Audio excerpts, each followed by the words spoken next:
Shalom saudaraku sekalian. Saudara, hari ini kita mendengar ada banyak kabar yang cukup panas nampaknya dari pemilu Amerika Serikat, di mana kita tahu ada dua pasangan, ada dua calon di sana yang kemudian sedang memperebutkan kursi presiden, dan masing-masing calon tentu saja mengunggulkan dirinya, dan kita masih menunggu siapa yang nantinya akan terpilih menjadi presiden Amerika Serikat yang baru. Nah, di dalam perpolitikan, sebuah ungkapan-ungkapan untuk menonjolkan diri tentu saja itu suatu hal yang wajar, karena masing-masing calon itu menunjukkan bahwasanya dirinya lebih unggul daripada yang lainnya. Kalau tidak lebih unggul, kenapa dia mencalonkan diri, kan begitu. Tapi yang sangat disayangkan adalah bahwasanya hal-hal seperti ini juga terasa atau bahkan juga kita temui di dalam komunitas-komunitas kehidupan kita, bahkan di antara orang-orang percaya. Maksud saya begini, mungkin kita mengingat ada saudara kita atau teman kita lah, sahabat kita yang dulu dekat banget sama kita, ya. Dan kemudian karena ada suatu perbedaan pendapat, ada suatu konflik terjadi di sana, kemudian sekarang kita nggak tahu lagi seperti apa kabarnya karena kita lost contact dengan dia. Ada sebuah konflik yang kemudian merenggangkan hubungan itu. Bahkan mungkin antara kita dengan saudara kita, saudara kandung kita, mungkin kita sudah lama nggak ngobrol karena ada sesuatu hal yang kemudian mengganjal hati dan kita pikir, wah itu nggak bisa diselesaikan, akhirnya kita menjauh. Atau bahkan antara orang tua dan anak-anak dan orang tua, atau bahkan dengan komunitas orang-orang percaya di gereja, di persekutuan dan lain sebagainya. Ada konflik-konflik tertentu yang kemudian kita merasa kita benar dan orang lain salah, dan kemudian itu semakin membesar sehingga akhirnya konflik tidak terhindarkan dan bahkan membuat relasi kita sekali lagi menjadi renggang, bahkan rusak sama sekali. Saudaraku, di dalam surat Filipi, Paulus juga mengingatkan sekali lagi akan bagian ini, tentang bagaimana pentingnya dan bagaimana kita harus bersatu, bersehati. Filipi pasal yang kedua, ayat yang kedua, Paulus mengatakan demikian. Karena itu sempurnakanlah sukacitaku dengan ini. Hendaklah kamu sehati sepikir, dalam satu kasih, satu jiwa, satu tujuan. Paulus mengatakan kepada jemaat di Filipi, sempurnakanlah sukacitaku dengan ini. Nampaknya ketika kita melihat atau membaca kalimat itu, mungkin kita merasa kok Paulus ini cukup egosentris ya. Ketika dia menasihati seseorang, sempurnakanlah sukacitaku, itu kan seakan-akan Paulus mengatakan kamu harus melakukan ini supaya aku senang, supaya aku sukacita, sempurna sukacitaku yang ada, sukacita yang ada di dalamku itu sempurna. Berarti alasannya itu kan untuk alasan menyenangkan Paulus. Seakan-akan kita akan melihat bahwasanya Paulus itu sedang menempatkan dirinya sebagai seorang yang patut untuk mendapat sukacita dari orang-orang Filipi. Tapi ketika kita membaca surat Filipi secara detail, kita tahu bukan itu maksudnya. Paulus bukan sedang menempatkan dirinya sebagai sebuah sentral sehingga apa yang dinasihatkan itu tujuannya untuk menyenangkan dia, bukan. Tetapi Paulus sedang menggunakan kedekatan relasinya dengan jemaat yang ada di Filipi. Kita tahu dengan ayat-ayat yang cukup banyak di dalam Alkitab kita bahwasanya Paulus itu punya kedekatan relationship dengan jemaat yang ada di Filipi. Dia begitu ingin ada di sana bersama-sama dengan mereka, dia begitu dekat secara intim relasinya dengan jemaat di Filipi, dan dengan kedekatan itu Paulus menggunakan itu untuk sebuah tambahan muatan positif, sehingga nasihat yang dia berikan itu lebih akan terasa, lebih akan menusuk bagi jemaat itu. Kita kan biasa juga seperti itu. Ketika kita ingin menasihati seseorang, menegur seseorang, kita biasanya mencari siapa sih orang yang dekat dengan dia, dan kemudian supaya ketika dia ngomong itu lebih diterima, bukan begitu kan ya? Kita tahu ketika kita punya relasi yang lebih dekat, maka nasihat kita, teguran kita itu seringkali lebih bisa didengar. Tentu saja menggunakan sebuah kedekatan relasional untuk menasihati seseorang itu tidak ada salahnya. Tetapi akan menjadi salah ketika, seperti yang di awal tadi, kita hanya melakukan sesuatu untuk menyenangkan orang. Katakanlah ketika ada sebuah konflik seperti yang di awal tadi saya katakan, ada sebuah konflik yang terjadi misalnya saja di dalam keluarga antara saudara dengan saudara kandung, ada konflik yang terjadi dan kemudian mereka berpikir nggak usah berantem lah, kasihan papa mama. kan gitu. Kasihan papa mama, nanti kalau mereka tahu kita berantem, mereka akan pusing, mereka akan jadi beban. Sehingga alasan kenapa mereka bersatu adalah papa mama. Tetapi ini nggak akan bertahan lama, karena suatu saat papa mama akan meninggalkan mereka, dan kita nggak tahu apa yang terjadi di sana. Kemungkinan besar konflik yang terpendam itu akan muncul kembali, bahkan lebih parah.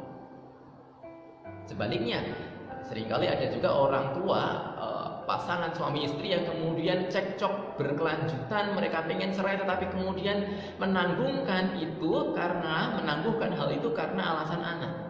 Ya, karena alasan anak, kasihan anak-anak kalau kita cerai seperti apa. Sehingga alasan satu-satunya untuk mereka bersatu itu adalah anak. Tetapi suatu ketika anak itu akan bertumbuh dewasa dan kemudian anak itu bisa mandiri tanpa harus bergantung pada orang tuanya. Apakah relasi ini bisa dipertahankan tanpa anak yang menjadi sebuah berkat di antara keduanya? Atau mungkin di dalam bergereja, di dalam sebuah persekutuan, dan mereka merasa, aduh jangan tengkarlah, kasihan gembala sidangnya, nanti sungkan sama pendetanya dan segala macamnya, sungkan sama kakak rohaninya. Tetapi ketika hanya alasan orang, relasi orang yang menjadi sebuah perekat di antara relasi itu, kita tahu itu nggak akan bertahan lama. Lalu apa yang menjadi sebuah alasan utama Paulus ketika dia menasihatkan hal ini? Bukan saja sempurnakanlah sukacitaku, tetapi ayat yang pertama dikatakan, karena di dalam Kristus ada nasihat, ada penghiburan kasih, ada persekutuan roh, ada kasih mesra dan belas kasihan. Sekali lagi Paulus menempatkan dasar utamanya, yaitu adalah Kristus. Kristus yang menjadi dasar pondasi utamanya, bukan kita. Sehingga ketika kita mengganti pondasi kita, bukan lagi relasional, bukan lagi orang, tapi Kristus, itu akan menjadi sebuah pondasi yang bertahan lama. Orang tadi bisa meninggalkan kita, orang bisa saja kondisinya berubah, orang bisa saja kemudian situasinya berubah dan dia tidak lagi menjadi dasar yang kuat. Tetapi ketika Kristus yang menjadi dasar, itu nggak akan ada perubahan yang terjadi. Kristus tetap adalah Kristus Tuhan kita. Dan sekali lagi hal ini kemudian diulang lagi di ayat yang kelima dan selanjutnya. Hendaklah kamu dalam hidupmu bersama menaruh pikiran dan perasaan yang terdapat juga dalam Kristus Yesus. Sekali lagi Kristus Yesus, dan bahkan di sana diungkapkan bagaimana Kristus itu yang adalah Allah sendiri rela mengorbankan dirinya, tidak menganggap kesetaraan dengan Allah itu sebagai suatu hal yang wajib dipertahankan, tetapi kemudian merendahkan dirinya. Contoh keteladanan apa yang sudah dilakukan Kristus, itulah yang menjadi dasar bagi kita untuk kita bersatu dengan sesama kita. Yang dikatakan di dalam ayat bagian ini, dengan tidak mencari kepentingan sendiri atau pujian yang sia-sia, sebaliknya dengan rendah hati menganggap yang lain lebih utama daripada dirinya sendiri. Jangan tiap-tiap orang hanya memperhatikan kepentingannya sendiri, tapi kepentingan orang lain juga. Paulus dengan sangat tepat di sini mengungkapkan apa inti dari persoalan seringkali, inti dari konflik seringkali. Inti dari konflik seringkali adalah ketika masing-masing orang menganggap dirinya lebih baik, mementingkan dirinya sendiri, menganggap orang lain lebih rendah daripada dia. Bukankah itu yang seringkali menjadi sebuah akar dari konflik? Ketika kita berbeda pendapat dan kita merasa diri kita paling benar, ketika kita berbeda pendapat dan kita merasa orang lain pasti salah, ketika kita ada sebuah perbedaan dan kita merasa kitalah orang yang lebih baik, kita orang yang paling benar di sini, dan itu yang kemudian tidak bisa dipersatukan karena orang lain pun juga merasa yang seperti itu. Dan kemudian itulah yang kemudian membuat perpecahan, konflik, dan kemudian melebar. Coba kita kembali mengevaluasi setiap konflik yang ada. Percekcokan kecil sampai kepada sebuah konflik yang besar. Bukankah seringkali akarnya ada di situ? Masing-masing orang merasa benar, masing-masing orang merasa harga dirinya harus dipertahankan, masing-masing orang merasa dialah yang paling hebat, dialah yang paling pintar, dialah yang paling benar, dan segala macamnya. Dan itu tidak bisa diselesaikan karena orang lain pun juga merasa hal yang sama. Dan Paulus membongkar akar ini dan dia menawarkan hal yang baru, yaitu masing-masing orang harus punya kerendahan hati untuk mementingkan orang lain dulu, merasa orang lain lebih penting, merasa orang lain lebih baik daripada dirinya sendiri. Dan itu sekali lagi digambarkan, diteladankan oleh Kristus sendiri, yang ketika dia adalah Allah, dia mengenakan manusia, dia mengenakan atribut kemanusiaan, merendahkan dirinya untuk kita. Dia rela untuk melihat kita, orang-orang yang gak berguna ini, hal yang penting, sebagai hal yang penting, sebagai hal yang utama, sehingga dia rela untuk mengambil kemanusiaan, natur kemanusiaan, dan turun ke dunia. Saudaraku, kerendahan hati, sebuah kasih yang melihat orang lain lebih penting, lihat orang lain lebih utama daripada dirinya sendiri. Ketika itu ada di dalam kita masing-masing, ketika kita membawa apa yang kita imani di dalam Kristus itu menjadi bagian dalam diri kita, saya yakin dan percaya relasi kita akan diubahkan. Ketika ada konflik dan kita berusaha untuk memaknai hal itu, kita berusaha untuk melihat dari sisi orang itu, kita berusaha untuk mengasihi dia, kita berusaha untuk mengerti pikirannya, dan bukan hanya kehendak kita sendiri yang kemudian kita tonjolkan, maka Tuhan akan mampukan kita untuk kita memiliki sebuah relasi yang baik, untuk kita menyelesaikan sebuah konflik dengan baik. Dan saya berdoa di dalam setiap relasi kita, ialah Kristus di sana yang memberikan warna, yang memberikan nilai-nilai, di mana kita diingatkan terus akan Injil Tuhan, dan Injil itulah yang kemudian membentuk hati kita. Injil itulah yang membentuk cara kita berespon ketika ada sebuah konflik dan lain sebagainya. Apa yang kita percaya, teologi kita harusnya membentuk diri kita, membentuk sikap hati kita, membentuk tutur kata kita, membentuk seluruh kehidupan kita ketika kita berelasi dengan orang lain. Mari kita berdoa. Bapa, kami saat ini mau menyerahkan setiap relasi kami. Kami tahu kami adalah orang berdosa yang bertemu dengan orang berdosa yang lainnya di tengah dunia yang berdosa, sehingga sering kali konflik itu tidak terhindarkan.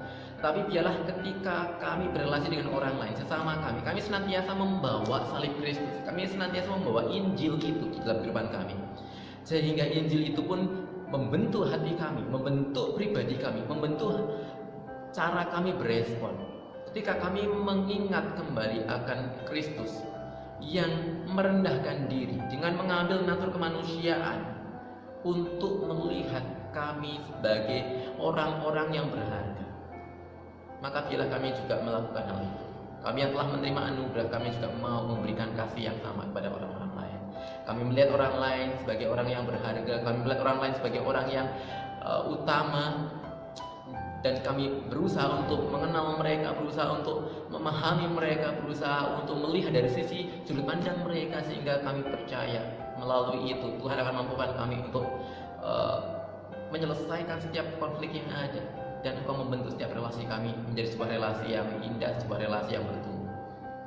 Tuhan mampukan kami senantiasa berkati setiap relasi kami, relasi antara keluarga, ayah, ibu, anak, pasangan suami istri, pertemanan kami, ataupun juga semua relasi kami di tempat kerja dimanapun kami berada. Kami menyerahkan itu dalam tangan kuasa-Mu. Ialah Injil Kristus mewarnai hati kami, membentuk hati kami di dalam setiap relasi yang ada. Dalam nama kami berdoa. Amin. Tuhan memberkati kita sekali.